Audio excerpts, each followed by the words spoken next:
नमस्कार, जय हिंद दोस्तों। स्वागत करता हूं आपके अपने YouTube channel my exam time में। मैं राजीव शर्मा आप लोगों के लिए आज लेकर उपस्थित हुआ हूं एसएससी जीडी की नेक्स्ट क्लास। तो शुरू करते हैं।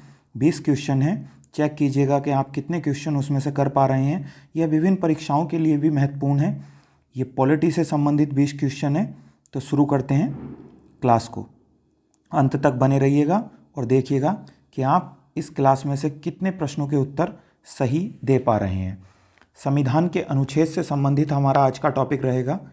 तो सबसे पहला प्रश्न आप लोगों के सामने है, तुरंत उसका पढ़कर उत्तर दीजिए। क्वेश्चन नंबर 1, भारतीय संविधान के किस अनुच्छेद के अंतर्गत किसी राज्य में राष्ट्रपति शासन लागू किया जा सकता है? तो राष्ट्रपति शासन की बात आ रही है। तो जब भी राष्ट्रपति शासन की बात आती है तो राष्ट्रपति शासन कौन से आर्टिकल में लागू किया जाता है? तुरंत उत्तर दीजिए।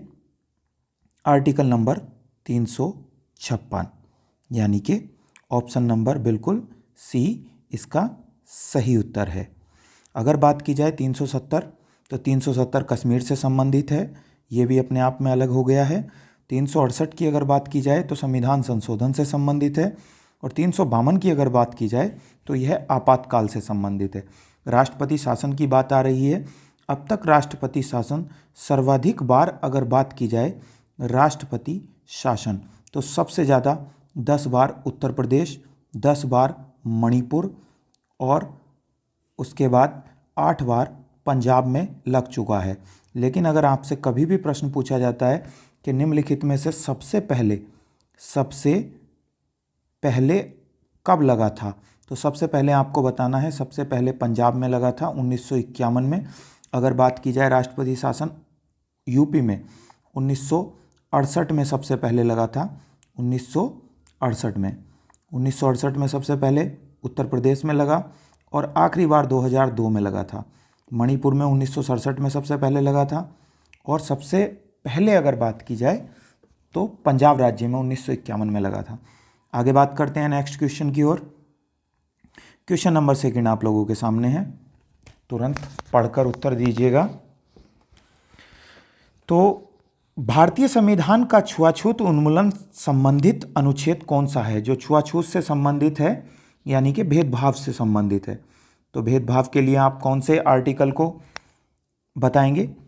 तो भेदभाव से संबंधित आर्टिकल नंबर सी इसका बिल्कुल, बी इसका बिल्कुल सही उत्तर है, ऑप्शन नंबर 2। 18 की अगर बात की जाए तो उपाधियों के अंत से संबंधित है। 16 की बात की जाए तो लोक नियोजन के अवसर में समानता के बारे में बात की गई है। 15 में बात की गई जाति, धर्म, वंश, लिंग एवं जन्मस्थान के बारे में कोई भेदभाव नहीं किया जाएगा। आर्टिकल नंबर 17 इसका बिल्कुल सही उत्तर है। नेक्स्ट क्वेश्चन की ओर चलते हैं। क्वेश्चन नंबर 3, भारतीय संविधान के किस अनुच्छेद में भाषण एवं अभिव्यक्ति की स्वतंत्रता के मूल अधिकार का प्रावधान है? अभिव्यक्ति, भाषण एवं अभिव्यक्ति की स्वतंत्रता की बात आ रही है तो अपने आप में महत्वपूर्ण हो जाता है। अभिव्यक्ति की स्वतंत्रता हमें कौन से आर्टिकल में मिली है? तुरंत उत्तर दीजिएगा। अनुच्छेद 14, अनुच्छेद 19, 21 या 22? तो इसका बिल्कुल सही उत्तर होगा ऑप्शन नंबर बी। अभिव्यक्ति की स्वतंत्रता का मतलब होता है व्यक्ति अपनी बात को दूसरे के समक्ष रख सकता है, अर्थात बोलने का अधिकार। आर्टिकल 19 में पहले 7 प्रकार के अधिकार थे, जिनमें से एक माइनस कर दिया गया है और वर्तमान में 6 प्रकार के अधिकार हमारे आर्टिकल में बचे हैं। और जो माइनस किया गया है वो संपत्ति का अधिकार था, राइट टू प्रॉपर्टी। इसको 44वें संविधान संशोधन 1978 के द्वारा हटाकर कानूनी अधिकार, विधिक अधिकार बना दिया गया है। 14 की बात की जाए तो समानता के अधिकार की बात है। 21 की बात की जाए तो प्राण एवं दैहिक स्वतंत्रता है। और 22 की बात की जाए तो गिरफ्तारी में संरक्षण से संबंधित आर्टिकल है। नेक्स्ट क्वेश्चन की ओर चलते हैं। संविधान के किस अनुच्छेद के अंतर्गत राष्ट्रपति पर महाभियोग चलाया जा सकता है? महाभियोग का मतलब होता है राष्ट्रपति को उसके पद से हटा देना। राष्ट्रपति को उसके पद से 14 दिन पहले सूचना देकर हटाया जाता है। ये महाभियोग का अपना एक नियम होता है कि महाभियोग जब पहले एक सदन में लाया जाता है, उसके बाद संसद के दूसरे सदन में आता है। संसद के 2 सदन होते हैं, राज्यसभा और लोकसभा। पहले बार मान लीजिए महाभियोग इस सदन में आया और फिर इसके बाद इस सदन में आएगा, और फिर उसके बाद जैसे ही इसको सहमति मिलेगी महाभियोग के द्वारा राष्ट्रपति को पद से हटा दिया जाएगा। तो इसका सही उत्तर होगा ऑप्शन नंबर ए बिल्कुल राइट जवाब है। ठीक है, नेक्स्ट क्वेश्चन की ओर चलते हैं। अब तक किसी भी राष्ट्रपति पर महाभियोग नहीं लगाया गया है हमारे देश के अब तक के इतिहास में।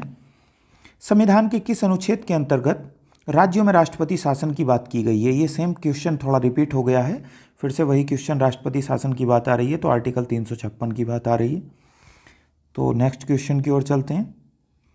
भारतीय संविधान में जम्मू कश्मीर को विशेष राज्य का दर्जा दिया गया था, हालांकि इसको हटा दिया गया है अब 2019 में। जम्मू एंड कश्मीर को JNK और लद्दाख इन दोनों को UT बना दिया गया है, UT, और वर्तमान में UT की संख्या अब हो गई है हमारी 8। तो आपको बताना है इसको, ऑप्शन नंबर 2 बिल्कुल राइट जवाब होगा 370 के अंतर्गत। तो अगर 352 की बात की जाए तो आपातकाल की बात है, और अगर 346 की बात की जाए तो भाषा से संबंधित है, और 348 भी भाषा से संबंधित है। नेक्स्ट क्वेश्चन की ओर चलते हैं फटाफट। भारतीय संविधान में किस अनुच्छेद के अंतर्गत संशोधन किया जा सकता है? संशोधन की बात की जा रही है, तो जब भी संशोधन की बात आती है तो आपको बताना है कौन से आर्टिकल में। जवाब दीजिएगा, आर्टिकल नंबर 368। 368 का मतलब है कि 368 में संविधान संशोधन की प्रक्रिया है, तो दक्षिण अफ्रीका से ली गई है, दक्षिण अफ्रीका से संविधान संशोधन, ये विशेष प्रक्रिया होती है, और संविधान संशोधन हमारा भाग 20 के अंतर्गत आता है, भाग 20 में संविधान संशोधन की प्रक्रिया। नेक्स्ट क्वेश्चन की ओर चलते हैं। क्वेश्चन नंबर 8 आप लोगों के सामने है। भारत में पंचायत राज प्रणाली संविधान के किस अनुच्छेद के अंतर्गत निर्देशित की गई है या शुरू की गई है? तो आपका उत्तर होगा बिल्कुल सही जवाब, पंचायत की बात की जा रही है, तो ऑप्शन नंबर 2 बिल्कुल राइट है, 20 सही जवाब है। 32 में संवैधानिक रिट हैं, और अगर 45 की बात की जाए तो 0 से लेकर 6 वर्ष के बच्चे को निःशुल्क शिक्षा का प्रावधान किया गया है आंगनबाड़ी के माध्यम से। 51 की बात की जाए तो अंतर्राष्ट्रीय शांति की बात की गई है, अंतर्राष्ट्रीय शांति से संबंधित बात की गई है, अंतर्राष्ट्रीय शांति बनाएगा, राज्य स्थापित करेगा। और यहीं अगर 32 की बात की जा रही है तो रिट की बात की जा रही है, और कितने प्रकार की रिट होती है? 5 प्रकार की रिट होती है जो सुप्रीम कोर्ट में फाइल की जाती है। सुप्रीम कोर्ट में आर्टिकल 32 के अंतर्गत की जाती है, और अगर यही रिट फाइल की जा रही है हाई कोर्ट में तो वो आर्टिकल 226 के अंतर्गत फाइल की जाती है। इसमें विभिन्न प्रकार की नागरिकों को प्रावधान दिए गए हैं, जैसे सबसे पहले बंदी प्रत्यक्षीकरण, अधिकार प्रच्छा, परमादेश, प्रतिषेध या फिर उत्प्रेषण। नेक्स्ट क्वेश्चन की ओर चलते हैं। संविधान के अनुच्छेद 226 के अंतर्गत राज्य उच्च न्यायालय द्वारा दिए गए निर्देश परिवर्तित किया जा सकता है। ये बिल्कुल सेम अभी जो मैंने बताया है कि 226 के अंतर्गत जो रिट फाइल की जाती है वो हाई कोर्ट में की जाती है, हाई कोर्ट में। और जब हाई कोर्ट में रिट फाइल की जाती है तो परिवर्तित नहीं किया जा सकता है उसको, ना ही राज्य सरकार के मंत्री के द्वारा किया जा सकता है, सरकार के द्वारा भी नहीं किया जा सकता है, राज्यपाल के द्वारा भी नहीं किया जा सकता है। तो इसका ऑप्शन नंबर डी बिल्कुल सही जवाब होगा। नेक्स्ट क्वेश्चन की ओर चलते हैं। भारतीय संविधान के किस अनुच्छेद के अंतर्गत राष्ट्रपति को अधिकार है कि वह किसी बिल पर अपनी अनुमति रोक ले? तो अगर हम बात करें 3 प्रकार की शक्ति होती है। सबसे पहले बिल पर अनुमति देना राष्ट्रपति की वीटो पावर कहलाती है, वीटो पावर। और 3 प्रकार की वीटो पावर होती है अगर बात की जाए, जैसे निलंबनकारी veto power, pocket veto power और अत्यंतिक वीटो पावर।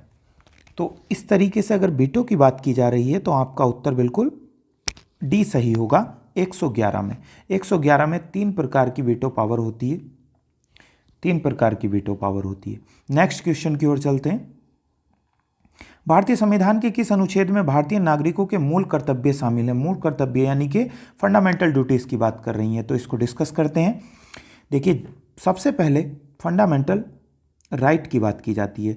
जिस प्रकार से व्यक्ति को, प्रत्येक नागरिक को भारत में पहले 7 प्रकार के फंडामेंटल राइट थे, 1 माइनस किया गया तो 6 प्रकार के फंडामेंटल राइट बचे हैं।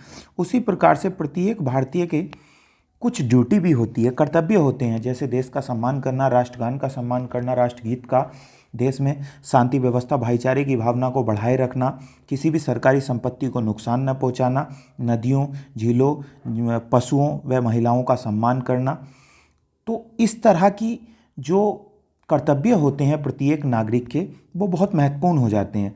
तो जैसे हम अपने अधिकार मांगते हैं, उसी प्रकार से हमें हमारे कर्तव्यों के बारे में भी पता होना चाहिए। तो अपने आप में महत्वपूर्ण प्रश्न बन जाता है। ये हमारे आर्टिकल 51 के ए में जोड़ा गया है, इनको 51 के ए में जोड़ा गया है। तो अगर बात की जाए, इनको जोड़ने के लिए सरदार स्वर्ण सिंह समिति बनाई गई थी। स्वर्ण सिंह समिति ने अपनी रिपोर्ट प्रस्तुत की और इसी रिपोर्ट के आधार पर भारतीय संविधान में 42वां संविधान संशोधन 1976 के द्वारा इन्हें रूस के संविधान से कॉपी किया गया है।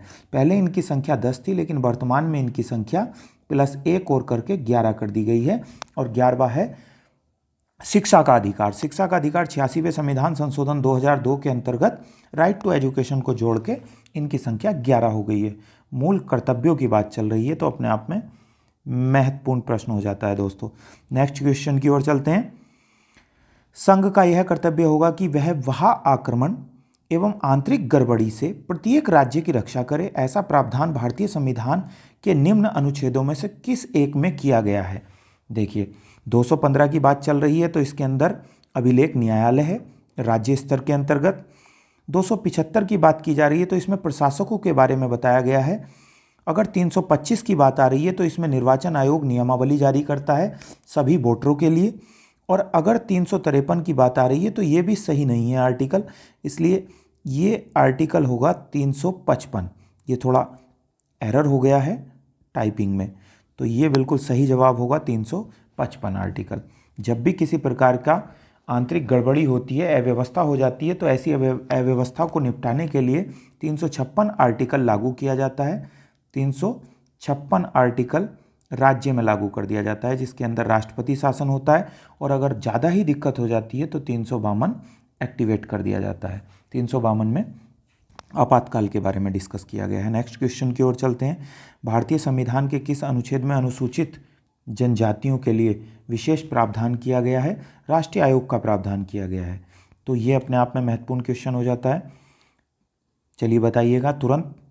तो इसका सही जवाब होगा ऑप्शन नंबर ए, बिल्कुल राइट जवाब है option number A. Next question की ओर चलते हैं दोस्तों। Question number 14। वर्तमान में भारतीय संविधान में गणना की दृष्टि से कुल कितने अनुच्छेद और अनुसूचियां हैं? तो कुल अनुच्छेद एवं कुल अनुसूचियों की बात की जा रही है, तो गणना की दृष्टि से पूछा गया है। अगर आपसे कभी भी नॉर्मल रूप से पूछा जाएगा, तो आप बताएंगे 395 आर्टिकल हैं और 12 वर्तमान में अनुसूचियां हैं। लेकिन गणना की दृष्टि से अगर बात की जाए, तो आप बताएंगे 4 ऑप्शन है। ऑप्शन नंबर डी बिल्कुल राइट जवाब है 444। हालांकि वर्तमान में इनकी संख्या 465 तक पहुंच गई है। 465 और 12 अनुसूचियां। तथ्य बदलते रहते हैं, लगभग में है ए और बी करके चीज़ों को बढ़ाया गया है। जैसे 243, 242, इस तरीके से ए बी करके चीज़ों को बढ़ाया गया है। आगे नेक्स्ट क्वेश्चन की ओर चलते हैं। भारतीय संविधान के निम्नलिखित अनुच्छेदों में से किस अनुच्छेद द्वारा यह व्यवस्था की गई है कि प्रत्येक राज्य शिक्षा के प्राथमिक स्तर पर मातृभाषा में शिक्षा की पर्याप्त सुविधाओं की व्यवस्था करने का प्रयास करेगा? बहुत अच्छा क्वेश्चन है, अपने आप में बेहतरीन। तो आप बताएंगे, तुरंत उत्तर दीजिएगा। 349, 350, 350 है या 351? 351 में भाषा को बढ़ाने के बारे में बताया गया है। 350 में भी इसी के बारे में, भाषा से संबंधित। 349 में भी, लेकिन इसका सही उत्तर होगा ऑप्शन नंबर सी, बिल्कुल राइट जवाब है ऑप्शन नंबर सी। चलिए नेक्स्ट क्वेश्चन की ओर चलते हैं। भारत के प्रत्येक नागरिक का कर्तव्य होगा कि प्राकृतिक पर्यावरण का संरक्षण एवं सुधार। यह कथन भारतीय संविधान के किस अनुच्छेद से लिया गया है? तो अपने आप में बेहतरीन प्रश्न हो जाता है। पर्यावरण की बात आ रही है। भारत में पर्यावरण संरक्षण अधिनियम 1986 एक्ट पारित हुआ था। अगर वन्य जीव अधिनियम की बात की जा रही है, वन्य जीव अधिनियम, तो 1972, लेकिन इसमें जोड़ा गया है इसको आर्टिकल 48 के ए में। बिल्कुल सही जवाब होगा आर्टिकल 48 ए। कृषि एवं पशुपालन को वैज्ञानिक ढंग से बढ़ाने की बात की गई है केवल 48 में, लेकिन 48 के ए की बात चल रही है, तो इसमें पर्यावरण से संबंधित प्रावधान जोड़े गए हैं। नेक्स्ट क्वेश्चन की ओर चलते हैं। भारतीय संविधान स्पष्ट रूप से प्रेस की स्वतंत्रता की व्यवस्था नहीं करता, परंतु यह स्वतंत्रता अंतर्निहित है किस अनुच्छेद में? ऑप्शन नंबर आपके सामने है, तुरंत जवाब दीजिएगा, 3 सेकंड है आप लोग के लिए। तो इसका सही उत्तर होगा, जो विद्यार्थी बेहतरीन पढ़ रहे हैं इतनी जल्दी उत्तर दे देते हैं, वो ऑप्शन नंबर 19 का ए। 19 के ए में प्रेस की स्वतंत्रता है, प्रेस की स्वतंत्रता। तो प्रेस की स्वतंत्रता 19 के ए में एक्टिवेट की गई है। और भी हैं, जैसे झंडा फहराने की स्वतंत्रता है, हड़ताल न करने की स्वतंत्रता है, अभिव्यक्ति की स्वतंत्रता भी इसी के अंतर्गत आ जाती है, आरटीआई की स्वतंत्रता इसी के अंतर्गत आ जाती है। 2005 में राइट टू इन्फॉर्मेशन रखा गया था। ठीक है, नेक्स्ट क्वेश्चन की ओर चलते हैं। राज्य वित्त आयोग का गठन भारतीय संविधान के अंतर्गत किया जाता है। ये 243 आर्टिकल अपने आप में वेरी वेरी मोस्ट आर्टिकल है। इसके सब क्लोज को पढ़ना होता है, तभी हमको पता चलता है कि निम्नलिखित में से राज्यों में पंचायतों के अंदर किस प्रकार से टैक्स लगाया जाता है, राज्यों में पंचायत का गठन कौन से आर्टिकल के सब क्लोज में है, और ग्राम सभा कौन से आर्टिकल के सब क्लोज में है। इस तरह की बहुत सारी चीज़ें होती हैं। तो ये आप लोगों का बिल्कुल सही जवाब होगा ऑप्शन नंबर बी, बिल्कुल राइट जवाब है ऑप्शन नंबर बी। तो दोस्तों नेक्स्ट क्वेश्चन की ओर चलते हैं। भारतीय संविधान में कश्मीर को विशेष राज्य का दर्जा देने से अभिप्राय है।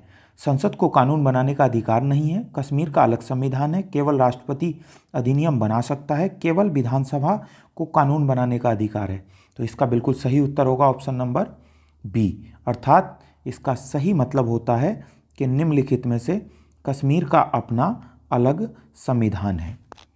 तो ऑप्शन नंबर बी बिल्कुल राइट जवाब है। और लास्ट क्वेश्चन आप लोगों के लिए है दोस्तों, भारतीय संविधान का कौन सा अनुच्छेद जम्मू और कश्मीर राज्य की विशेष दर्जा देता है, जम्मू और कश्मीर राज्य को? तो ये तो आपको बच्चे को पता है भारतीय को, कि 370 उसको विशेष राज्य का दर्जा देता था, जो वर्तमान में समाप्त कर दिया गया है, और J&K को आज वर्तमान में 2 UT बना दिया गया है, 2 UT। ठीक है, तो दोस्तों जुड़े रहिएगा, ऐसी ही निरंतर क्लास आप लोगों के लिए रोज़ आपके बीच में आती रहेगी। 20 क्वेश्चन है, आप डेली अगर 20 क्वेश्चन के हिसाब से 2 माह के लिए 60 दिन में काउंट करेंगे तो आप खुद लगा सकते हैं कि कितने क्वेश्चन आपको अंत तक, जब तक आपकी परीक्षा नियर बाई आएगी, कितने क्वेश्चन आप लोगों के पास हो जाएंगे। तो 1200 क्वेश्चन हो जाएंगे। अगर 1200 क्वेश्चन किसी भी सब्जेक्ट से रिलेटेड होंगे तो अपने आप में बेहतरीन होगा। पॉलिटी के बाद अन्य सब्जेक्ट की क्लास लेकर आते रहेंगे आप लोगों के बीच में, जो विभिन्न परीक्षाओं के लिए महत्वपूर्ण होगी। तो मिलते हैं नेक्स्ट क्लास में दोस्तों। जय हिंद।